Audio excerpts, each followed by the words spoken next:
Hi, my name's Leighton J, and I'm the Director of Development for the American Documentary and Animation Film Festival, AmDocs to our friends. And today we got Brent Huffman, who works over at Medill School of Journalism, and every year he brings a very impressive group of students with fantastic documentaries. Last year I moderated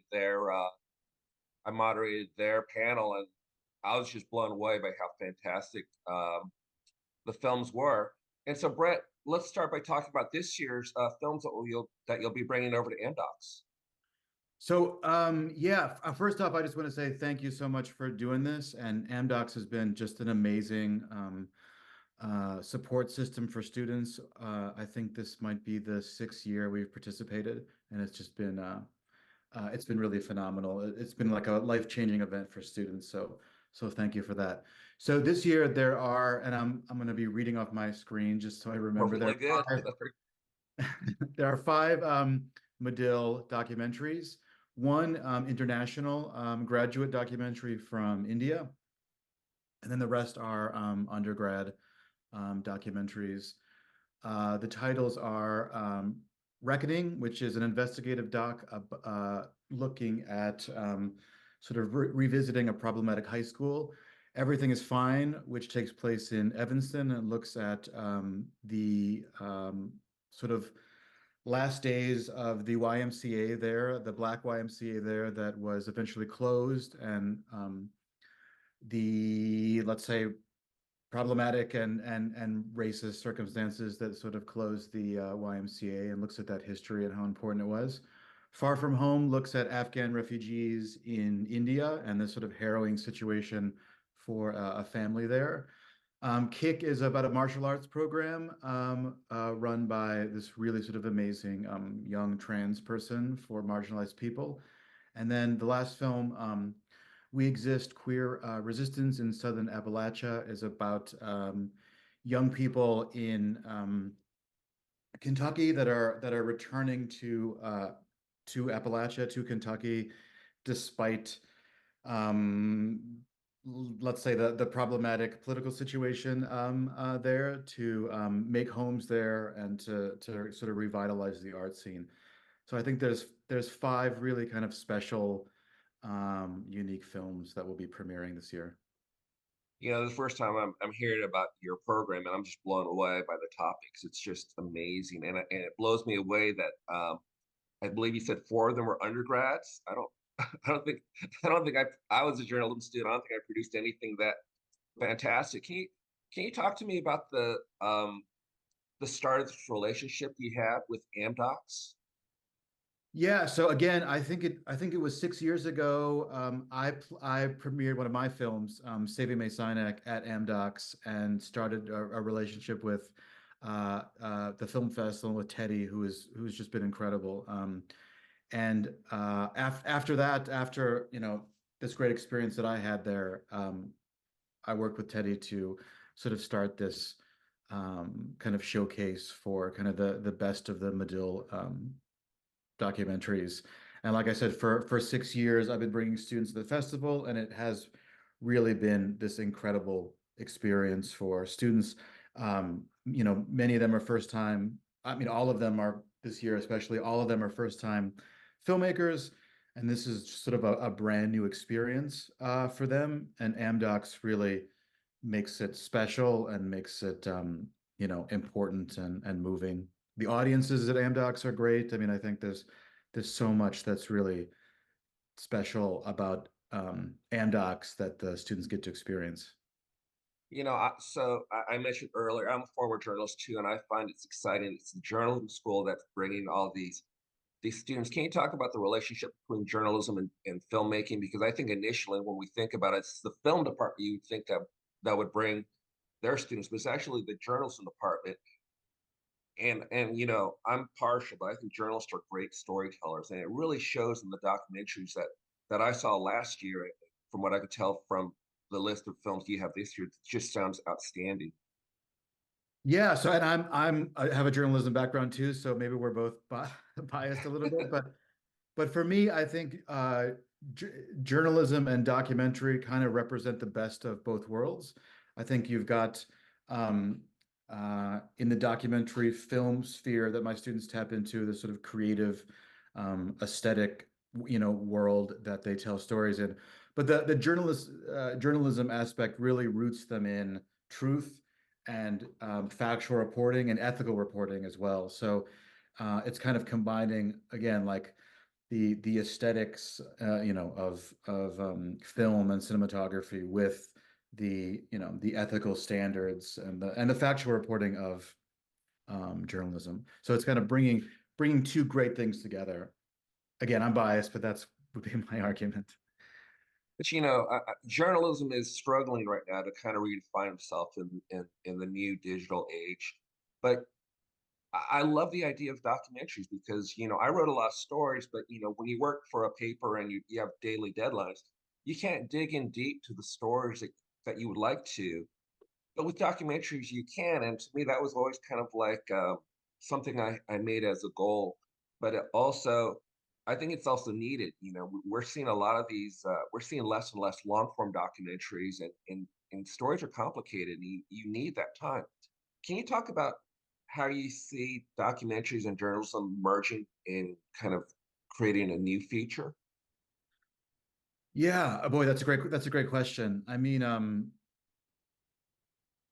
I think documentary journalism maybe isn't struggling the same way like the print and newspaper industry is, and maybe again I'm a little biased, right? But I think maybe documentary represents um, a path forward that is uh, different than the print world in a way, and maybe represents some solutions like ways to emotionally connect with audiences. I think if I had to say what's the biggest strength of documentary, it's probably that emotion, right? So, and the films that my students are bringing, I think all of them have subjects and characters in the documentaries that kind of take these bigger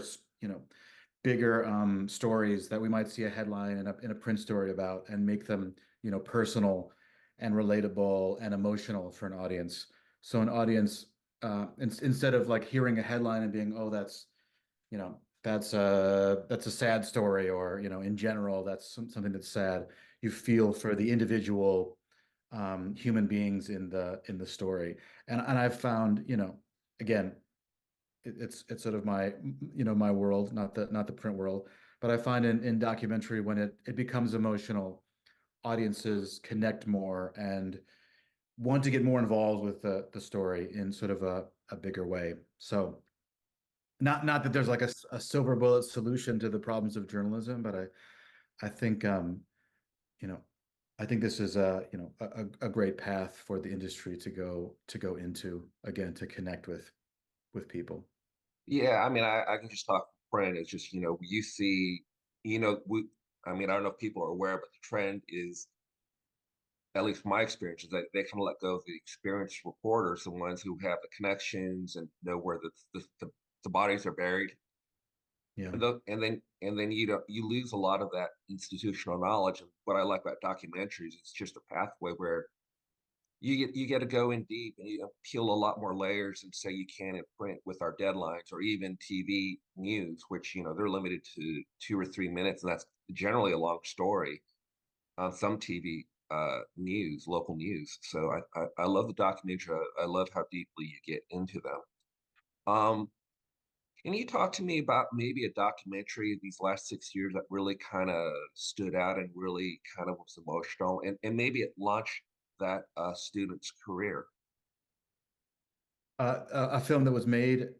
from Medill from your Yeah, I six mean, years? the I think the biggest example was a film that played at AmDocs, that started off as a student documentary called Finding YingYing, which started small in my 10-week documentary production class, and then I work with a student to make it into a feature length documentary. And actually, AmDocs gave us funding for the film, and like I said, actually premiered the shorter student version, and then we actually played the longer film that went on to premiere at Paramount Plus, and it's there now. Oh, But wow. that's a great example, I think, too, of um, an emotional story that is in some ways is kind of like on the face of it, like a true crime kind of story. It's a story Mhm. about a young Chinese student that goes missing in Urbana at the University of Illinois. And at first, when we started the film, we thought, she sort of, run away. There was some issue with her family. And then in the film, find out there's a real tragic story. And I think that's also a film that was able to do that investigation, that long investigation to meet YingYing's, that's the woman's name, meet her family. And the Mhm. film really kind of goes on the journey to try to find out what happened to her, which includes going back to China and following this trial that happens. But that was a film too that I think is very emotional. It really taps into this emotion, and I don't want to talk too much about this maybe, but I think the true crime genre, outside of journalism, I think is very problematic. Like, in general, sometimes people are treated as victims that are kind of um, sort of faceless, and they sort of lose their humanity, and you learn this sort of tragic, terrible thing happened to them.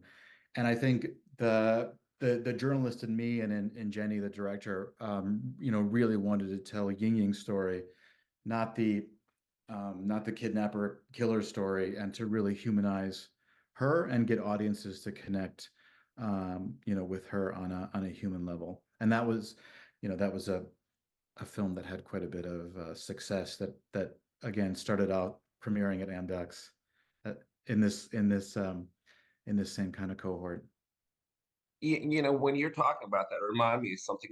Like we're now, what do you think the future of documentaries are? Because we just came off a writer strike and a actor strike, and with the new contracts, I think what that says for studios or streaming services, it's more expensive to make content. But I think documentaries are a great solution, and I feel like that it people speculated it. I'm not too sure if it's going that direction yet, but that documentaries will get more opportunities because there's more streaming services, there's more demand for content. What do you think about that also as part of the future of documentaries?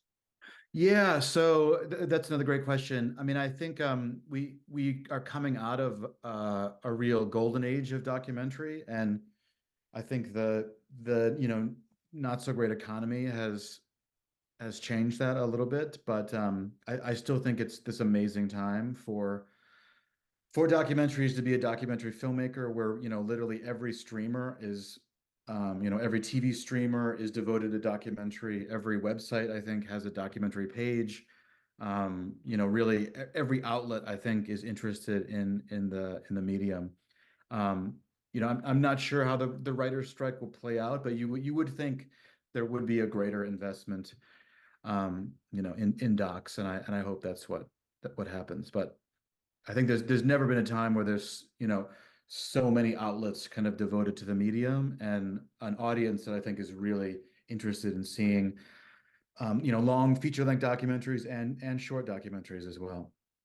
Yeah, I was kind of blown away in my first year working with the festival and a lot of the documentaries. It was just so educational and enlightening. And like I said, I think the best program was yours. It was just really fantastic.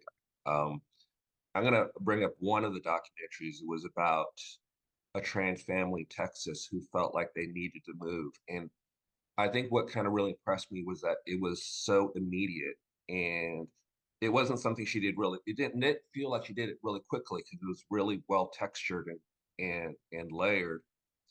Can you talk a little bit about that? Because I know she went on to go work at the Boston Globe after the festival. She did, yeah, and that one was a partnership with the Texas Tribune too. That short. Uh, which I mean, the young student did an incredible job there, and I think that film too is a great example of, we hear about that as a bigger story. That you know, Mhm. in a lot of states, you know, uh, trans people are being kind of forced out and they're losing their rights. And in that instance is pretty extreme where and I don't remember exactly how it panned out, but in the documentary, the proposal was to, you know, prosecute parents that were supporting their trans children in kind of any way in the state. So it's like they could go to prison for supporting their kids. So this was causing, rightly so, parents to kind of flee that state. I mean, it was um, a nightmarish situation. And what I love about that film is, you could tell that bigger kind of meta story that there's this big thing happening, and it's bad, obviously. But what that film does really well is it makes it, small and personal. Like here's this, there's a bigger story, but you're going to meet this one high school student and their parents, and through that emotional story of seeing the impact of these proposed laws, I feel like that's what the emotional elements really allow audiences, and wide audiences that maybe would think, I don't care about this story, or it doesn't have anything to do with me. They could sort of see themselves in the parents. They could see, their own children in this story of this young person. And I think emotionally would want to, get invested and even um, become active and try to help in some way. Um, so yeah, I think that's a great example, and I think that's the potential power of documentary. And I'm gonna talk about one more because it's a little bit personal for me. I'm a Chinese American, and Lori did a movie last year, and I forgot the name of it, but it was about a guy who did these, I think, drag shows. Is that the right term? But in China, which I was like surprised that it would even happen in China, being a communist country, and it kind of gave me uh, a real look into China, what it's like to be a LGBT person, and a little bit about the culture, because you think it's real restrictive, but it looks very similar to maybe we'd see in that movie Paris is Burning. Right, right. And it's great that you bring so many films from all over the world and also so many students. Um, is there anything else I missed? Because, like I said, I love your program and I love the films you take. Is there anything else you'd like to add? I don't think so. I think you did a great job. I mean, the only thing I'd like to say is, yeah, we love AmDocs, and the students are so excited to premiere their films there. And I think, like I said, and Lori is a great example. Like uh, for her having the experience of showing that film and having the audience being so interested and receptive and following up with questions. I mean, I think she's continuing to work on that project and has premiered at other film festivals. So AmDocs is just this incredible experience for the students that kind of is like this launching pad for them. So I thank you and Teddy for being so supportive, and um, yeah, it's just been an amazing experience. I'm going to share one quick story. So there's a movie theater here. Unfortunately, Bryan Cranston actually owned the movie theater in Palm Desert. He'd bring in filmmakers to talk about their films. And one of the guys he brought in was Gary Marshall. And he talked about how he enjoyed his time at Medill being in the That's journalism department. And he was with a lot of guys who won up winning Pulitzer Prizes. So maybe just for our fans out there, maybe one of your students you're going to bring here will be the next Gary Marshall. I hope so. Fingers crossed. Yeah, that would be amazing. Yeah, and Medill has an amazing alums. There's actually a great Medill alum network in Palm Springs too that we tap into. So yeah, Medill students go on to do great things. Absolutely. Well, Brent, thank you very much for talking with us. We're excited to have you back and to see the next wave of students, and they make the future of journalism and documentaries look really bright and exciting. So thank you very much for all you do. Great. Thank you. Thank you so much too for everything that you do, for doing this interview, and all your amazing help last year. Thank you. My pleasure. So we're looking forward to seeing you. Thanks again, Brent.